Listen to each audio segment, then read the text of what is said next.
हरे कृष्णा। इस प्रकार से उस सभा भवन का निर्माण हुआ। वैशंपायन जी आगे कहते हैं, जन्मेजय, उस श्रेष्ठ सभा भवन का निर्माण करके मायासुर ने अर्जुन से कहा। वह बोला, सव्यसाचिन, यह है आपकी सभा। इसमें एक ध्वजा होगी। उसके अग्रभाग में भूतों का महापराक्रमी किंकर नाम का गण निवास करेगा। जिस समय तुम्हारे धनुष की टंकार की ध्वनि होगी, उस समय उस ध्वनि के साथ ये भूत भी मेघों के समान गर्जना करेगा।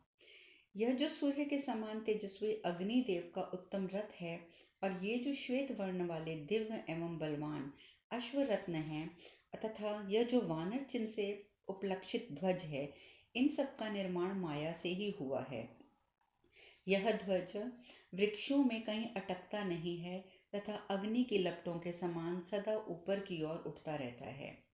आपको यह वानर चिन्हित ध्वज अनेक रंग का दिखाई देगा। आप युद्ध में इस उत्कट एवं स्थिर ध्वज को कभी झुकता हुआ नहीं देखेंगे।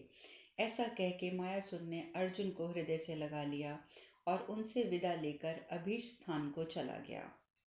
वैशंपायन जी आगे कहते हैं, जन्मेजय, तदंतर राजा युधिष्ठिर ने घी और मधु मिलाई हुई खीर, खिचड़ी, जीवंती के साग, सब प्रकार के हविष्य, भांति भांति के भक्ष्य तथा फल, ईख आदि नाना प्रकार के चोष्य और बहुत अधिक पेय आदि सामग्रियों द्वारा 10,000 ब्राह्मणों को भोजन करा के उस सभा भवन में प्रवेश किया। उन्होंने नए नए वस्त्र और छोटे बड़े अनेक प्रकार के हार आदि उपहार में देकर अनेक दिशाओं से आए हुए श्रेष्ठ ब्राह्मणों को तृप्त किया। भारत तत्पश्चात उन्होंने प्रत्येक ब्राह्मण को 1,000 गौवें दी। उस समय वहां ब्राह्मणों के पुण्यवाह वाचन का गंभीर घोष मानो स्वर्ग लोक तक गूंज रहा था। कुरुक्षेत्र युधिष्ठिर ने अनेक प्रकार के बाजे तथा भांति भांति के दिव्य सुगंधित पदार्थों द्वारा उस भवन में देवताओं की स्थापना एवं पूजा की। इसके बाद वे सब उस भवन में प्रविष्ट हो गए। वहां धर्मपुत्र महात्मा युधिष्ठिर की सेवा में कितने ही मल्ल, नट, झल्ल, सूत और वैतालिक उपस्थित हुए। इस प्रकार पूजन का कार्य संपन्न करके भाइयों सहित पांडुनंदन युधिष्ठिर स्वर्ग में इंद्र की भांति उस रमणीय सभा में आनंद पूर्वक रहने लगे। उस सभा में ऋषि और विभिन्न देशों से आए हुए नरेश पांडवों के साथ बैठा करते थे। असित, देवल आदि पुत्र सहित लोमहर्षण, अपसु, होप्य, धौम्य, अडिमांड्य, कौशिक, इस प्रकार के जितात्मा और जितेंद्र मणि उस सभा में विराजते थे। वे भी वेद वेदांगों में पारंगत बहुत से मुनिश्रेष्ठ इस सभा में महात्मा युधिष्ठिर के पास बैठा करते थे। वे धर्मज्ञ, पवित्रात्मा, निर्मल महर्षि राजा युधिष्ठिर को पवित्र कथाएं सुनाया करते थे। इसी प्रकार क्षत्रियों के श्रेष्ठ नरेश भी वहां धर्मराज युधिष्ठिर की उपासना करते थे। श्रीमान महामना धर्मात्मा मुंज केतु, विवर्धन, संग्रामजित, दुर्मुख, पराक्षेत, पौरुष संपन्न, अस्त्र विद्या के ज्ञाता और अमित तेजस्वी यवनों को सदा इसी प्रकार वे सब कंपाते रहते थे, जैसे वज्रधारी इंद्र के कालके नामक अस्त्रों को कंपित किया था। ये सभी नरेश धर्मराज युधिष्ठिर की उपासना करते रहते थे। इनके सिवा जटासुर, मद्रासय, महान धनुर्धर केकय राजकुमार, सोमक, पौत्र द्रुपद, केतुमान द्वितीय, अस्त्र विद्या में निपुण महाबली वसुमान, ये तथा और भी बहुत से प्रधान क्षत्रिय उस सभा में कुंती नंदन युधिष्ठिर की सेवा में बैठते थे। जो महाबली राजकुमार अर्जुन के पास रहकर कृष्ण मृग चर्म धारण किए धनुर्वेद की शिक्षा लेते थे, वे भी उस सभा भवन में आकर राजा युधिष्ठिर की उपासना करते थे। रुक्मणी नंदन प्रद्युमन, जामवती कुमार साम, सत्यक पुत्र सातिक, युयुधान, सुधर्मा और अनिरुद्ध, नरश्रेष्ठ शैव्य, ये और दूसरे भी बहुत से राजा इस सभा में बैठते थे। पृथ्वीपति अर्जुन के सखा तुम्बरु गंधर्व भी उस सभा में नित्य विराजमान होते थे। मंत्री सहित चित्रसेन आदि 27 गंधर्व और अप्सराएं सभा में बैठे हुए महाराज युधिष्ठिर की उपासना करती थी। गाने बजाने में कुशल, साम्य और ताल के विशेषज्ञ और प्रमाण, लय और स्थान की जानकारी के लिए विशेष परिश्रम किए हुए मनस्वी किन्नर तुम्बुरु की आज्ञा से वहां अनेक गंधर्व सबके साथ मिलकर दिव्यतान छेड़ते हुए यथोचित रीति से गाते थे। जैसे देवलोक दिव्य लोक की सभा में ब्रह्मा जी की उपासना करते हैं, उसी प्रकार कितने ही सत्य प्रतिज्ञ और उत्तम व्रत का पालन करने वाले महापुरुष महाराज युधिष्ठिर की आराधना करते थे। इस प्रकार सभा प्रवेश नामक चौथा अध्याय पूर्ण हुआ। वैशंपायन जी आगे कहते हैं, जन्मेजय, एक दिन उस सभा में महात्मा पांडव अन्यान्य पुरुषों और गंधर्वों के साथ बैठे हुए थे। उसी समय वेद और उपनिषदों के ज्ञाता ऋषि देवताओं द्वारा पूजित इतिहास पुराण के मर्मज्ञ पूर्व काल कल्प की बातों के विशेषज्ञ विधर्म के तत्व को जानने वाले शिक्षा कल्प और छंद और ज्योतिष इन छहों अंगों के पंडित शिरोमणि एक के संयोग नात्व और समावय के ज्ञान में विशारद प्रगल्भ वक्ता मेधावी स्मरण शक्ति संपन्न अपर ब्रह्म और ब्रह्म पर ब्रह्म को विभाग पूर्वक जानने वाले प्रमाणों द्वारा एक निश्चित सिद्धांत पर पहुंचने वाले पंचावयुक्त वाक्य के दोष गुण को जानने वाले बृहस्पति जैसे वक्ता धर्म अर्थ काम मोक्ष चारों पुरुषार्थों से संबंध यथार्थ निश्चय रखने वाले तथा इन संपूर्ण 14 भवनों के ऊपर नीचे और तिरछे सब और प्रत्यक्ष देखने वाले अपने और शत्रु पक्ष को बलाबल का अनुमान से निश्चय करके शत्रु पक्ष के मंत्रियों को आदि को फोड़ने के लिए धन आदि बांटने में उपयुक्त अवसर का ज्ञान रखने वाले समाश्रय राजनीतिज्ञ के 6 अंगों के उपयोग के जानकार परम कांतिमान महातेजस्वी देवर्षि नारद लोक लोकांतर में घूमते फिरते पारिजात बुद्धिमान पर्वत और सौम्य सुमुख आदि अन्य अन्य ऋषियों के साथ सभा में स्थित पांडवों से प्रेम पूर्वक मिलने के लिए मन में समान वेग के साथ वहां आए और उन ब्रह्मर्षियों ने जय सूचक आशीर्वादों द्वारा धर्मराज युधिष्ठिर को सम्मान दिया। संपूर्ण धर्मों के ज्ञाता पांडव श्रेष्ठ राजा युधिष्ठिर ने देवर्षि नारद को आया देख भाइयों सहित सहसा उठकर उन्हें प्रेम विनय और नम्रता पूर्वक उस समय नमस्कार किया और उन्हें उनके योग्य आसन देकर धर्मज्ञ नरेश ने गौ मधुपर्क और अर्घ्य आदि उपचार अर्पण करते हुए रत्नों से उनका विधि पूर्वक पूजन किया और उनकी सब इच्छाओं की पूर्ति करके उन्हें संतुष्ट किया। राजा युधिष्ठिर से यथोचित पूजा पाकर नारद जी भी बहुत प्रसन्न हुए। इस प्रकार संपूर्ण पांडवों से पूजित होकर उन वेदवत्ता महर्षियों ने युधिष्ठिर से धर्म काम अर्थ तीनों के उपदेश पूर्वक ये बातें पूछी। नारद जी ने कहा, राजन, क्या तुम्हारे धन तुम्हारे यज्ञ दान कुटुंब रक्षा आदि आवश्यक कार्यों के निर्वाह हेतु पूरा पड़ जाता है? क्या धर्म में तुम्हारा मन प्रसन्नता पूर्वक लगता है? क्या तुम्हें इच्छानुसार सुख भोग प्राप्त होते हैं? भाव चिंतन में लगे हुए तुम्हारे मन को कहीं किसी दूसरी वृत्तियों द्वारा आघात या विक्षेप तो नहीं पहुंचता है? इस प्रकार उन्होंने आगे पूछा, नरदेव, क्या तुम ब्राह्मण वैश्य शूद्र इन तीनों वर्णों की प्रजातियों के प्रति अपने पिता पितामहों द्वारा व्यवहार में लाई हुई धर्मयुक्त उत्तम और उदार वृत्ति का व्यवहार कर सकते हो? तुम धन के लोभ में पड़कर धर्म को केवल धर्म में ही संलग्न रहकर धन को तथा आसक्ति ही जिसका बल हो उस काम भोग के सेवन द्वारा धर्म और अर्थ दोनों को हानि तो नहीं पहुंचाते? विजय वीरों में श्रेष्ठ और वरदायक नरेश, तुम त्रिवर्ग सेवन के उपयुक्त समय का ज्ञान तो रखते हो, अतः काल का विभाव करके नियत और उचित समय पर सदा धर्म अर्थ और काम का सेवन करते हो ना?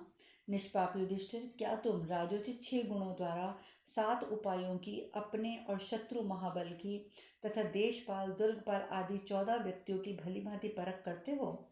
विजेताओं में श्रेष्ठ युधिष्ठिर, क्या तुम अपनी और शत्रु की शक्ति अच्छी तरह समझकर यदि शत्रु प्रबल हो तो उसके साथ संधि बनाए रखकर अपने धन और कोष की वृद्धि के लिए 8 कर्मों का सेवन करते हो?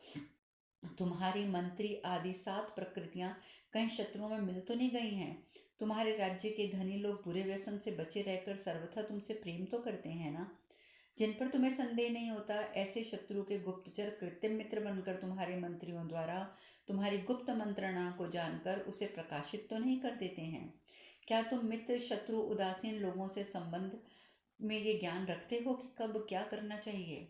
उपयुक्त समय का विचार करके संधि और विग्रह की नीति का सेवन करते हो?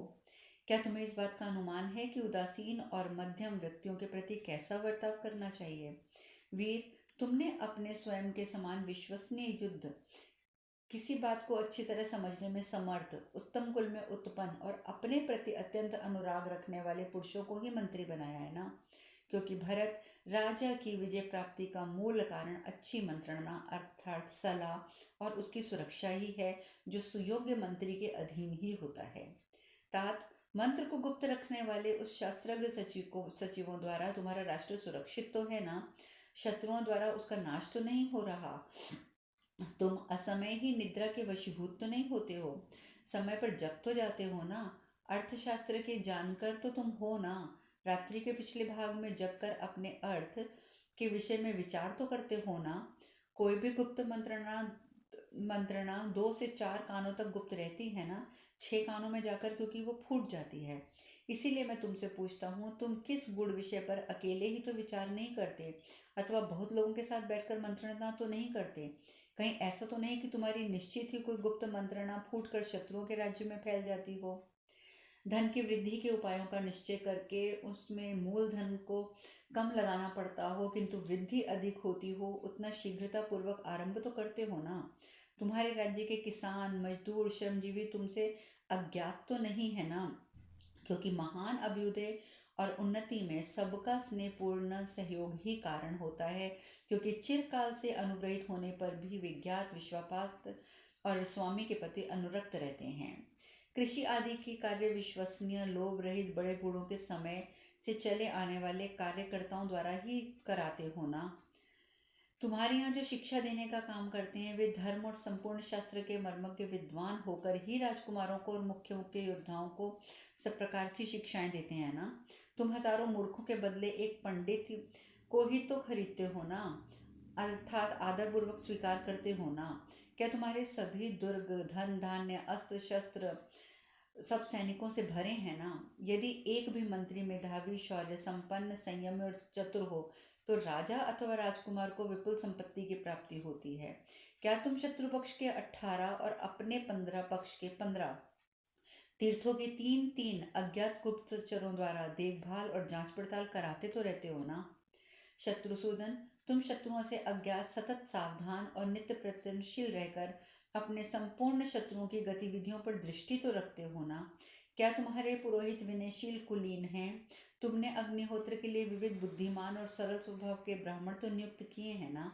क्या तुम्हारे यहाँ हस्तपाद आदि अंगों की परीक्षण में निपुण ग्रहों की वक्र तथा अतिचार आदि गतियाँ और उनके शुभाशुभ परिणाम बताने वाले दिव्य भौम एवं शरीर संबंधी सब प्रकार के उत्पादों को पहले से जान लेने वाले कुशल ज्योतिषी तो हैं ना। तुमने प्रधान प्रधान व्यक्तियों को उनके योग्य महान कर्मों में, मध्यम श्रेष्ठ के कार्यकर्ताओं को मध्यम कार्यों में और निम्न श्रेष्ठ के कर्म सेवकों को उनकी योग्यता के अनुसार छोटे कामों में लगा रखा है ना। क्या तुम निश्चल बाप दादा के क्रम से चले आए हो और पवित्र आचार विचार वाले श्रेष्ठ मंत्रियों को सदा श्रेष्ठ कर्मों में लगाए रखते हो। क्या तुम कठोर दंड के द्वारा प्रजाजनों को अत्यंत उद्वेग में तो नहीं डाल देते हो। जैसे पवित्र याजक पतित यजमान का और स्त्रियों द्वारा कामचारी पुरुष का तिरस्कार कर देती है, उसी प्रकार प्रजा कठोरता पूर्वक अधिक कर लेने पर कहीं तुम्हारा अनादर तो नहीं करती। क्या तुम्हारा सेनापति हर्ष और उत्साह से संपन्न है। तुम्हारी सेना के मुख्य मुख्य दलपति सब प्रकार के युद्धों में चतुर और धृष्ट हैं। तुम उनका यथोचित सत्कार करते भी हो या नहीं। अपनी सेना के लिए यथोचित भोजन और वेतन ठीक समय पर देते हो या नहीं। भोजन और वेतन से अधिक विलंब होने पर अपने स्वामी पर कुपित हो जाते हैं ये, और उनका वकोप महान अनर्थ का कारण बन जाता है। क्या उत्तम कुल में उत्तम मंत्री आदि सभी प्रधान अधिकारी तुमसे प्रेम रखते हैं। क्या तुम्हारे कर्मचारियों में कोई ऐसा तो नहीं है जो अपनी इच्छा के अनुसार चलने वाला हो और तुम्हारे शासन का उल्लंघन करने वाला हो।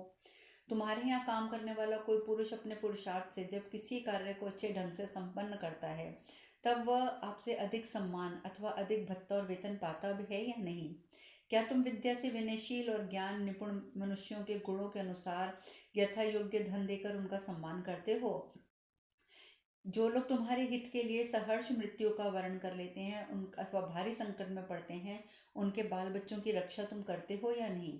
कुंती नंदन, जो भय से अथवा अपनी धन संपत्ति का नाश होने से तुम्हारी शरण में आया हो या युद्ध में तुमसे परास्त हो गया हो, ऐसे शत्रु का तुम पुत्र के समान पालन करते हो या नहीं। पृथ्वीपते, क्या समस्त भूमंडल की प्रजा तुम्हें ही समदर्शी और माता पिता के समान विश्वसनीय मानती है? क्या तुम अपने शत्रु को स्त्री द्यूत आदि दुर्वसनों में फंसा हुआ सुनकर उसके त्रिविध बल मंत्र शक्ति पर विचार करके यदि वह दुर्बल है तो उसके ऊपर बड़े वेग से आक्रमण कर देते हो? क्या तुम पाशने ग्रह और 12 व्यक्तियों के मंडल को जानकर अपने कर्तव्य का निश्चय करते हो? परम तप, शत्रु के राज्य में जो प्रधान प्रधान योद्धा हैं उन्हें छिपे छिपे यथायोग्य रत्न आदि भेंट करते हो या नहीं? कुंती नंदन, क्या तुम पहले अपनी इंद्रियों और मन को जीतकर ही प्रमाद में पड़े हुए अजितेंद्रिय शत्रुओं को जीतने की इच्छा रखते हो? महाराज, तुम अपने राज्य की नींव को दृढ़ करके शत्रुओं पर धावा तो करते हो ना, उन शत्रुओं को जीतने के लिए पूरा पराक्रम प्रकट तो करते हो ना।